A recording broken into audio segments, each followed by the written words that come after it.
ಪಾಪ ನಿಜವಾಗ್ಲೂ ಒಂದು ಹೆಂಗಸು ಇಷ್ಟು ಹೋರಾಡಿ ಗಂಡು ನಾಚ ತಂದಿರೋದು ಸುಮ್ಮನೆ ಅಲ್ಲ ಮೇಡಮ್.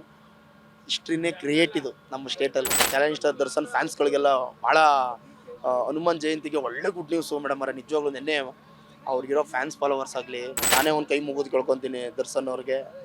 ಬೇಡ ಊರು ಸುಬ್ರಾಯ ಯಾವುದು ಬೇಡ. ನೀವು ಹೆಂಗಿದ್ರೆ ಹಿಂದೆ ಹೇಗಿದ್ರೆ ದಯವಿಟ್ಟು ನೀನು ಫ್ಯಾಮಿಲಿಗೋಸ್ಕರ ಇರಿ. ನಿಮ್ಮ ಕೋಟ್ಯಾಂತರ ಜನ ಫ್ಯಾನ್ಸ್ ಇದ್ದಾರೆ, ಅವ್ರಿಗೋಸ್ಕರ ನೀವು ಹೊರಗಡೆ ಇರಿ. ನೀವು ಗೊತ್ತಾಯ್ತಲ್ಲ ಚಾಲೆಂಜ್ ಸ್ಟಾರ್ ದರ್ಶನ್ ಅವ್ರಿಗೆ, ಇವರು ಸಾವಿರಾರು ಜನಕ್ಕೆ ಅವರು ಚೆನ್ನಾಗಿರಲಿ ಇವ್ರು ಚೆನ್ನಾಗಿರಲಿ ಅಂತ ತುಂಬ ಓಡಾಡಿದ್ರು. ಸೊ ಸಾವಿರಾರು ಜನದಲ್ಲಿ 100 ಜನನೂ ಕೂಡ 10 ಜನನೂ ಕೂಡ ಯಾರು ಬೆನ್ನಿಂದ ನಿಂತ್ಕೊಳ್ಳಿಲ್ಲ. ಅವ್ರ ಹೆಂಡ್ತಿ ನಿಂತ್ಕೊಂಡಿದ್ದಾರೆ. ಸೊ ನಿಜವಾಗ್ಲೂ ಸಿಕ್ಕಿದ್ರೆ ಅಂತ ಹೆಂಡ್ತಿ ಸಿಗಬೇಕು. ನಿಜವಾಗ್ಲೂ ಪಾಪ ಏನು ಪುಣ್ಯ ಮಾಡಿದ್ರು ಅನ್ಸುತ್ತೆ ಇವಾಗ ದರ್ಶನ್ ಅವರು.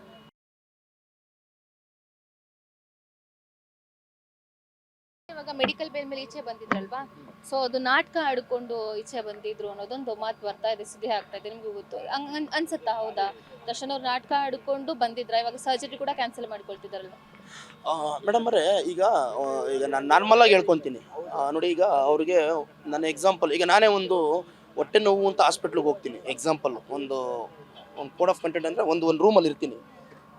ಏನಾಗುತ್ತೆ, ಈಗ ಅಲ್ಲಿ ಹೋದ್ಮೇಲೆ ಹೊಟ್ಟೆ ನೋವು ಕಂಪ್ಲೀಟಾಗೇ ಇರಲ್ಲ. ಏನು ಹೇಳಿ, ಇವತ್ತು ಇರುತ್ತೆ, ಅದಕ್ಕೋಸ್ಕರನೇ ಹಾಸ್ಪಿಟ್ಲಿಗೆ ಹೋಗೋದು. ಸೊ ಹೊಟ್ಟೆ ನೋವು ಇಲ್ಲ ಅಂದಾಗ ಸುಮ್ಮನೆ ಅಡ್ಮಿಟ್ ಆಗೋಕ್ಕಾಗಲ್ಲ. ಹಾಗಾಗಿ ಇವಾಗ ಅವರೇನೋ ಆ ಥರ ನನಗೆ ಪ್ರಾಬ್ಲಮ್ ಇದೆ ಅಂತಂದ ತಕ್ಷಣ ಅದಕ್ಕೇನು ಪ್ರಾಬ್ಲಮ್ಗೆ ಸೊಲ್ಯೂಷನ್ ಕೊಡಬೇಕು ಹಾಸ್ಪಿಟ್ಲಿಗೆ ಹಿಂಗೆ ಹೋಗಿದ್ರು. ಸೊ ಅದಾದಮೇಲೆ ಅದು ಸರ್ಜರಿ ಮಾಡೋಕ್ಕಾಗಲ್ಲ, ಮಾಡಿದ್ರೆ ಅವ್ರಿಗೆ ಲೈಫ್ ಟೈಮು ಪ್ರಾಬ್ಲಮ್ ಆಗುತ್ತೆ ಅಂತ ಹೇಳಿದಾಗ, ಸೊ ಆ ಡಿಸಿಷನ್ನು ಮಾತ್ರಲ್ಲೇ ಪ್ರಾಬ್ಲಮ್ ಕ್ಲಿಯರ್ ಆಗುತ್ತೋ ಇಲ್ಲಾಂದರೆ ಆಪ್ರೇಷನ್ ಮಾಡಿದ್ರೆ ಕ್ಲಿಯರ್ ಆಗುತ್ತೋ ಅದು ಎಕ್ಸ್‌ವೈ-ಝೆಡ್ ಅದು ನನಗೆ ಅಷ್ಟೊಂದು ಐಡಿಯಾ ಇಲ್ಲ. ಬಟ್ ಏನಪ್ಪ ಅಂತಂದರೆ ಹಿಂಗೆ ಬಂದಿದ್ದಾರೆ, ಹೊರಗಡೆ ಬಂದಿದ್ದಾರೆ. ಏನು ಮುಖಾಂತರ ನನಗೆ ಬ್ಯಾಕ್ ಪೇಯ್ನ್ ಇದೆ ಅನ್ನೋದು ಮುಖಾಂತರ ಬಂದಿದ್ದಾರೆ. ಸೊ ಬಂದ ಮೇಲೆ ಅದನ್ನು ಮಾಡಬೇಕಾಗಿತ್ತು ಮಾಡಬಾರ್ದಾಗಿತ್ತು ಅಂತ ಹಾಸ್ಪಿಟ್ಲ್ ಡಿಸೈಡ್ ಮಾಡಬೇಕು. ಈಗ ಅದು ನೋಡಿ, ಈಗ ನೀವು ಹೇಳೋಕ್ಕಾಗಲ್ಲ, ನಾವು ಹೇಳೋಕ್ಕಾಗಲ್ಲ ನಾಟಕನೋ ನಿಜನೋ ಏನು ಅಂತ. ಈಗ ನಿಮಗೆ ಒಂದು ತಲೆನೋವಿದೆ ಅಂತಂದರೆ ಅದು ನಿಮಗೆ ಮಾತ್ರ ಗೊತ್ತಿರ್ತದೆ, ನಿಮ್ಮ ತಾಯಿಗೂ ಗೊತ್ತಿರಲ್ಲ, ಎತ್ತವ್ರಿಗೂ ಗೊತ್ತಿರಲ್ಲ. ನೀವು ಸುಳ್ಳು ಹೇಳ್ತಾ ಇದ್ದೀರೋ ನಿಜ ಹೇಳ್ತಾ ಇದ್ದೀರ ಅಂತ. ರೈಟ್ ನಾವು ಕರೆಕ್ಟಾ? ಅವ್ರವ್ರ ನೋವು ಅವ್ರಿಗೆ ಮಾತ್ರ ಗೊತ್ತಿರ್ತವೆ ಹೊರತು ಪಕ್ಕದಲ್ಲಿ ಎತ್ತಿರೋರ್ಗೂ ಗೊತ್ತಿರಲ್ಲ. ಇಷ್ಟೇ ಎಕ್ಸಾಂಪಲ್. ಬಟ್ ನಾಟಕನೋ ಏನೋ ಮತ್ತೊಂದೇನೋ. ಸೊ ಇವಾಗೆಲ್ಲ ಕ್ಲಿಯರ್ ಆಗಿದೆ. ಒಂದು ಹೇಳೋಕ್ಕೆ ಇಷ್ಟಪಡ್ತೀನಿ, ಇವಾಗ ಗೊತ್ತಾಯ್ತಲ್ಲ ಚಾಲೆಂಜ್ ಸ್ಟಾರ್ ದರ್ಶನ್ ಅವ್ರಿಗೆ, ಇವರು ಸಾವಿರಾರು ಜನಕ್ಕೆ ಅವರು ಚೆನ್ನಾಗಿರಲಿ ಇವ್ರು ಚೆನ್ನಾಗಿರಲಿ ಅಂತ ತುಂಬ ಓಡಾಡಿದ್ರು. ಸೊ ಸಾವಿರಾರು ಜನದಲ್ಲಿ 100 ಜನನೂ ಕೂಡ 10 ಜನನೂ ಕೂಡ ಯಾರು ಬೆನ್ನಿಂದ ನಿಂತ್ಕೊಳ್ಳಿಲ್ಲ. ಅವ್ರ ಹೆಂಡ್ತಿ ನಿಂತ್ಕೊಂಡಿದ್ದಾರೆ. ಸೊ ನಿಜವಾಗ್ಲೂ ಸಿಕ್ಕಿದ್ರೆ ಅಂತ ಹೆಂಡ್ತಿ ಸಿಗಬೇಕು. ನಿಜವಾಗ್ಲೂ ಪಾಪ ಏನು ಪುಣ್ಯ ಮಾಡಿದ್ರು ಅನಿಸುತ್ತೆ ಇವಾಗ ದರ್ಶನ್ ಅವರು. ವಿಜಯಲಕ್ಷ್ಮಿ ಅವ್ರನ್ನ ಕಟ್ಕೊಳ್ಳೋಕ್ಕೆ ನಿಜವಾಗ್ಲೂ ಇವ್ರು ಪುಣ್ಯ ಮಾಡಿದ್ದಲ್ಲ, ಅವ್ರು ಪುಣ್ಯ ಮಾಡಿದರು, ಆ ಥರ ಬರುತ್ತೆ. ಹಂಗಾಗಿ ಪಾಪ ನಿಜವಾಗ್ಲೂ ಒಂದು ಹೆಂಗಸು ಇಷ್ಟು ಹೋರಾಡಿ ಗಂಡು ನಾಚ ತಂದಿರೋದು ಸುಮ್ಮನೆ ಅಲ್ಲ ಮೇಡಮ್. ಹಿಸ್ಟ್ರಿನೇ ಕ್ರಿಯೇಟ್ ಇದು ನಮ್ಮ ಸ್ಟೇಟಲ್ಲಿ. ಒಳ್ಳೇದಾಗಿ ಪವಿತ್ರ ಗೌಡ ಕೂಡ ಬೇಲಾಗಿದೆ, ಸೊ ಏನು ಹೇಳ್ತೀರಾ? ದಯವಿಟ್ಟು ಒಂದು ಹೆಣ್ಣಿಂದೆ ಹೋಗೋದು ತಪ್ಪಲ್ಲ. ಏಕೆಂತಂದರೆ ಎಲ್ಲ ಫ್ರೆಂಡು ಈಗ ನೋಡಿ, ಪವಿತ್ರ ಗೌಡ ಅವರು ಒಂದು ಸ್ನೇಹ ಮುಖಾಂತರ ಹೋಗಿ ಬೇರೆ ಬೇರೆ ಎಲ್ಲೆಲ್ಲೋ ಟಚ್ ಆಗೋಯ್ತು. ಏನೇನೋ ಲಿಂಕು ಬೇರೆ ಬೇರೆ ಒಂದೊಂದು ರೀತಿಲಿ ಒಂದು ನೀತಿ ನಿಯಮ ಸೃಷ್ಟಿಯಾಗೋಯ್ತು. ಅದಕ್ಕೆ ಹೇಳೋದಲ್ವಾ, ಯಾವತ್ತೂ ಇರೋರು ಇರೋ ತನಕ ಹೋಗೋರು ಹೋಗೋ ತನಕನೇ ಅಂತಲೇ ಅದೊಂದು ಗಾದಿನೇ ಇದೆ. ಹಾಗಾಗಿ ಈಗ ನೋಡಿ, ಅವ್ರಿಗೂ ಒಂದು ಬೇಲ್ ಸಿಕ್ಕಿದೆ ಅಂತ ಮಾಹಿತಿ ಬಂದಿದೆ. ಎಲ್ಲ ಒಂದು ಒಳ್ಳೇದಾಗಲಿ, ಅವ್ರಿಗೂ ಒಳ್ಳೇದಾಗಲಿ. ದಯವಿಟ್ಟು ಇವೆಲ್ಲಾದ್ರೂ ಗೊತ್ತಾಗಿರ್ಬೇಕಲ್ಲ ದರ್ಶನ್ ಅವ್ರಿಗೆ. 100 ಜನ ಹಿಂದೆ ಸುತ್ತಾಡಿದ್ರು ಕಡೆಗೂ ಆಗೋರೇ ಒಬ್ಬರು. ಹಾಗಾಗಿ ದಯವಿಟ್ಟು ನಾನೇ ಒಂದು ಕೈ ಮುಗಿದು ಕೇಳ್ಕೊತೀನಿ ದರ್ಶನ್ ಅವ್ರಿಗೆ. ಬೇಡ ಊರು ಸುಬ್ರಾಯ ಯಾವುದು ಬೇಡ. ನೀವು ಹೆಂಗಿದ್ರೆ ಹಿಂದೆ ಹೇಗಿದ್ರೆ ದಯವಿಟ್ಟು ನೀನು ಫ್ಯಾಮಿಲಿಗೋಸ್ಕರ ಇರಿ. ನಿಮ್ಮ ಕೋಟ್ಯಾಂತರ ಜನ ಫ್ಯಾನ್ಸ್ ಇದ್ದಾರೆ, ಅವ್ರಿಗೋಸ್ಕರ ನೀವು ಹೊರಗಡೆ ಇರಿ. ಆಗಿದೆ ಪವಿತ್ರ ಗೌಡ ಅವರು ಸ್ನೇಹ ಮುಖಾಂತರ ಈ ಥರ ಆಗಿ ಏನೋ ಸ್ಮಾಲ್ ಮಿಸ್ಟೇಕ್ ಆಗಿ ಈ ಥರ ಎಲ್ಲ ಅನುಭವ ಆಗೋಯ್ತು. ಆಗಿದ್ದೇ ಒಂದು ಮಿಸ್ಟೇಕು. ಈಗ ನೋಡಿ, ಈಗ ನೀವು ಸೆಲೆಬ್ರಿಟಿ ಮೇಡಮ್ ಅವರೇ, ನೀವು ಒಬ್ರು ಸೆಲೆಬ್ರಿಟಿ, ನಾರ್ಮಲ್ ಪರ್ಸನ್ ಮೆಸೇಜ್ ಮಾಡ್ತಾರೋ ಅಂದರೆ ನೋಡಬಾರ್ದು, ನೀವು ನೋಡಬಾರ್ದು, ಆ ಮೆಸೇಜ್ಗಳು ನೋಡೋಕೆ ಹೋಗ್ಬಾರ್ದು. ಇವಾಗ ನಾಳೆ ಇನ್ನೊಂದು ಮೆಸೇಜ್ ಆಗ್ತಾನೆ, ಇನ್ನೊಂದು ಥರ ಕಳಿಸ್ತಾನೆ ಅಲ್ವಾ? ನೀವು ಸೆಲೆಬ್ರಿಟಿ, ತುಂಬ ಜನ ಆಗ್ತಾನೆ ಇರ್ತಾರೆ ಮೇಡಮ್. ನೀವು ಸುಂದರವಾಗಿದ್ದರೆ ನಾವು ನಿಮಗೆ ಹೇಳ್ತೀವಿ, madam your looking is very nice today ಅಂತೀವಿ. ನೀವೇನು ಹೇಳಬೇಕು? ಥ್ಯಾಂಕ್ ಯು ಹೇಳಬೇಕು, ಅಷ್ಟು ಮುಗಿದೋಯ್ತಲ್ಲ. ಈಗ ಎಲ್ಲ ರೀತಿಯೂ ತೊಗೊಬೇಕಲ್ವಾ? ಈಗ ಕಾಮನ್ ಕೆಲವೊಂದು ಪರ್ಸನ್ ಹಂಗೆ ಅಂತಲೇ ಇರ್ತಾರೆ, ಮೆಸೇಜ್ ಹಾಕೋಕ್ಕೆ ಅಂತಲೇ ಹುಟ್ಟಿರ್ತಾರೆ ಹೇಳೋದು. ಯಾಕೆಂದರೆ ನಮ್ಮ ಮನೇಲಿ ಒಕ್ಕ ತಂಗಿರಿದ್ದಾರೆ ಮೇಡಮ್ ಅವರೇ.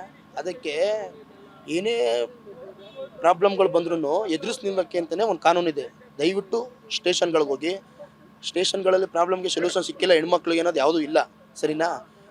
ಸ್ಮಾಲ್ ಮಿಸ್ಟೇಕ್ ಆದರೂ ಅದನ್ನು ದೊಡ್ಡ ತೊಗೊಂಡು ಹೋಗ್ತಾರೆ. ಯಾಕೆ ಅಂತಂದರೆ ಅವ್ರವ್ರ ಮನೇಲಿ ಅವ್ರಿಗೂ ಇನ್ಸ್ಪೆಕ್ಟರ್ಗಳಿಗೂ ಮಕ್ಳಿರ್ತಾರೆ, ಹೆಣ್ಮಕ್ಳಿರ್ತಾರೆ, ಹೆಂಡ್ತಿದಿರಿರ್ತಾರೆ, ಅಮ್ಮದಿರಿರ್ತಾರೆ. ನಾಳೆ ದಿನ ನಮ್ಮ ಮಕ್ಳಿಗೆ ಏನಕ್ಕೋಸ್ಕರ ಡ್ಯೂಟಿ ಮಾಡ್ತಾರೆ, ಅವ್ರ ಮೇಲೆ ಇಲ್ದಿರೋವೆಲ್ಲ ಸುಳ್ಳು ಹೇಳಬಾರ್ದು.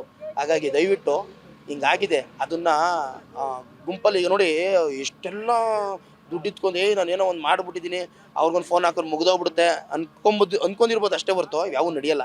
ದಯವಿಟ್ಟು ನಿಜವಾಗ್ಲೂ ಚಾಲೆಂಜ್ ಸ್ಟಾರ್ ದರ್ಶನ್ ಫ್ಯಾನ್ಸ್ಗಳಿಗೆಲ್ಲ ಭಾಳ ಹನುಮಾನ್ ಜಯಂತಿಗೆ ಒಳ್ಳೆ ಗುಡ್ ನ್ಯೂಸು ಮೇಡಮ್ ಅವರೇ. ನಿಜವಾಗ್ಲೂ ನೆನ್ನೆ ಅವ್ರಿಗಿರೋ ಫ್ಯಾನ್ಸ್ ಫಾಲೋವರ್ಸ್ ಆಗಲಿ ಮತ್ತೊಂದಾಗಲಿ, ಆ್ಯಕ್ಚುಲಿ ಹೇಳಬೇಕು ಅಂತಂದರೆ ಸಾರಥಿ ಫಿಲಮ್ ಫಸ್ಟ್ನೇ ಫೈಟ್ ಅಡಿಗೆರೆಳ್ಳಿಲಿ. ನಾನು ರಾಜರಾಜೇಶ್ವರಿ ನಗರದಿಂದ 20 ವರ್ಷದಿಂದ ಇಲ್ಲೇ ಇದ್ದೀನಿ. ಇದು ಮಾತ್ರ ಸತ್ಯವಾದ ಘಟನೆ. ಮೇಡಮ್ ಅವರೇ, ನನಗೊಂದು ಹೆಲ್ಪ್ ಮಾಡಿದ್ರು ದರ್ಶನ್ ಅವರು. ಸಾರಥಿ ಫಿಲಮ್ಮು ಫಸ್ಟ್ನೇ ಫೈಟು ಅಡಿಗೆರೆಳ್ಳಿ ಶೂಟಿಂಗ್ ನಡೀಬೇಕಾದ್ರೆ ನಿಜವಾಗ್ಲೂ ಆ ಟೈಮಲ್ಲೇ ನನಗೊಂದು ಸ್ಮಾಲ್ ಮಿಸ್ಟೇಕ್ ಆಗಿತ್ತು. ಬಿಫೋರ್ ಒಂದು 3 ಡೇಸ್ ಬ್ಯಾಕು ಮನೆ ಹತ್ರ ನಿಂತ್ಕೊಂಡಿದ್ದೆ, ಅವರು ವಾಕಿಂಗ್ಗೆ ನಾರ್ಮಲಾಗಿ ಬರ್ತಿದ್ರು. ಅವಾಗೆಲ್ಲ ಫ್ಯಾನ್ ಸ್ಕ್ರೀನ್ಸ್ ಎಲ್ಲ ಏನು ಇರಲಿಲ್ಲ ಮೇಡಮ್ ಅವರೇ. ಅವಾಗ ನಾವೆಲ್ಲ ಅವ್ರಿಗೆ 15 ವರ್ಷದ ಹಿಂದೆ ಈ ರಾಜೇಶ್ವರಿ ನಗರದಲ್ಲಿ ನಾವೆಲ್ಲ ಲೋಕಲ್ ಹುಡುಗರುಗಳು. ನಾವು ಲೋಕಲ್ ಹುಡುಗರುಗಳು ಏನು ಮಾಡುವು, ಅಲ್ಲಿ ಮನೆ ಹತ್ರ ಒಂದು ಆಹಾರ ಒಂದು ಸಿಕ್ತು ಕೇಕ್ ತಗೊಂಡು ಹೋಗವು. ಮೇಡಮ್ ನಾವೇನು 20 ಜನ ಇರ್ತೀವಿ ಅಷ್ಟೇ ಫ್ಯಾನ್ಸ್ ಫಾಲೋವರ್ಸ್. ಅವಾಗ 2009-10 ಅವಾಗೆಲ್ಲ ಅಷ್ಟೇ 7, 8, 9 ನಾವೆಲ್ಲ ನೋಡ್ಕೊಂಬಂದಿರೋನ್ಗೆ. ಅಲ್ಲಿ ಹೋಗಿದ ತಕ್ಷಣ ಆ ರಸ್ನ ಕೊಟ್ಬಿಡೋರು, ರಸ್ನ ಮಾಡಿ ಹ್ಯಾಂಡಲ್ ಮಡಗೋರು, ಬಂದವ್ರು ಎಲ್ಲರಿಗೂ ಕೈ ಕೊಡೋರು. ಆಮೇಲೆ ಒಂದೇ ಹಾಡು ಕರಿಯ ಫಿಲಮ್ದು ಒಂದೇ ಹಾಡು ಓಡ್ತಿದ್ದು ಬೆಳಗ್ಗೆ ಸಂಜೆವರೆಗೂ, ಅದು ರಿಪೀಟ್ ಒಂದೇ ಹಾಡು. ದರ್ಶನ್ ಅವರು ಈಗಲಿಂದ ನೋಡ್ತಾ ಇಲ್ಲ, ನಾವು ಅವಾಗಲಿಂದ ನೋಡ್ಕೊಂಬರ್ತಾ ಇದ್ದೀವಿ ನಾವು ಅವ್ರನ್ನ. ಅಂದರೆ ಆ ಯಪ್ಪ ಬಂದು ಎಲ್ಲರಿಗೂ ಕೈ ಕೊಡೋನು, ನಾರ್ಮಲಾಗಿ ವಾಕಿಂಗ್ ಮಾಡ್ತಿದ್ರು, ನಾರ್ಮಲಾಗಿ ಪಾರ್ಕಿಗೆ ಬರ್ತಿದ್ರು. ಇವತ್ತು ನಿಜವಾಗ್ಲೂ 10 ಜನ ಇಲ್ದವ್ರು ಆಚೆ ಹೋಗೋಕ್ಕಾಗಲ್ಲ ನೋಡಿ. ಅದು ಒಂದು ಮನ್ಸೊಂದು ಸಾಧನೆ ಅಂದರೆ ಏನು ಅಂದರೆ, ಹಿಂದೆ ಯಾರು ತುಳಿದಿದ್ದಾರೆ, ಯಾರು ಅವ್ರನ್ನ ಅಯ್ಯೋ ಅನಿಸಿದ್ದಾರೆ, ಅದಕ್ಕೆ ಎಕ್ಸಾಂಪಲ್ ಎಲ್ಲ ದರ್ಶನ್ ಅವರೇ ಉದಾಹರಣೆ ಕೊಟ್ಟಿದ್ದಾರೆ. ಹೇಳಿ ಶ್ರಮ ಪಟ್ಟಿರೋದು 25 ವರ್ಷ ಆಗಿರ್ಬೋದು. ಬಟ್ ನೋಡಿ ಮೇಡಮ್, ನಾವು ಒಂದು ಏಜ್ ಹುಡುಗರು ತಾವಿಂದ ನೋಡ್ಕೊ ಬಂದಿದ್ದೀವಿ ಅವ್ರನ್ನ. ಅವಾಗ ಹೇಗಿದ್ರು ಇವಾಗಲೂ ಹಾಗೇ ಹೆಲ್ಪಿಂಗ್ ನೇಚರ್ ಆಗಲಿ ಮತ್ತೊಂದಾಗಲಿ. ನಾನೇ ಹೇಳ್ತಿದ್ದೀನಲ್ಲ ಎಕ್ಸಾಂಪಲ್ಲು, ನನ್ನ ತಾಯಿ ಮುಂದೆ ನನಗೊಂದು ಸಣ್ಣ ಪ್ರಾಬ್ಲಮ್ ಆಗಿತ್ತು.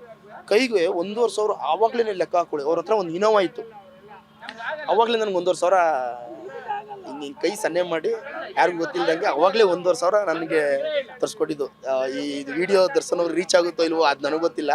ದಯವಿಟ್ಟು ಸಾರಥಿ ಫಿಲಮಲ್ಲಿ ಫಸ್ಟ್ ಫೈಟ್ ಅಡಿಗೆರೆಳ್ಳಿ ಶೂಟಿಂಗ್ ನಡೆದಾಗ ಅವಾಗೆಲ್ಲ ಬಾಕ್ಸ್ ಆಫೀಸ್ ಸುಲ್ತಾನ್ ಅವೆಲ್ಲ ಏನು ಇರಲಿಲ್ಲ ಮೇಡಮ್ರೆ. ಒಂದೇ ಹೇಳಿದ್ದು, ಸರ್ ನಿಮ್ಮ ಸಿನಿಮಾ ಸಖತ್ತಾಗಿ ಓಡ್ತದಣ್ಣ, ಸೂಪರಾಗಿ ಓಡುತ್ತಣ್ಣ, ಅಷ್ಟೇ ಹೇಳಿದ್ದು ನಾನು. ಬಟ್ ಒಂದು ಒಳ್ಳೇದಾಗಲಿ, ಎಲ್ಲರಿಗೂ ಒಂದು ಒಳ್ಳೇದಾಗಲಿ. Beat plus Karnataka.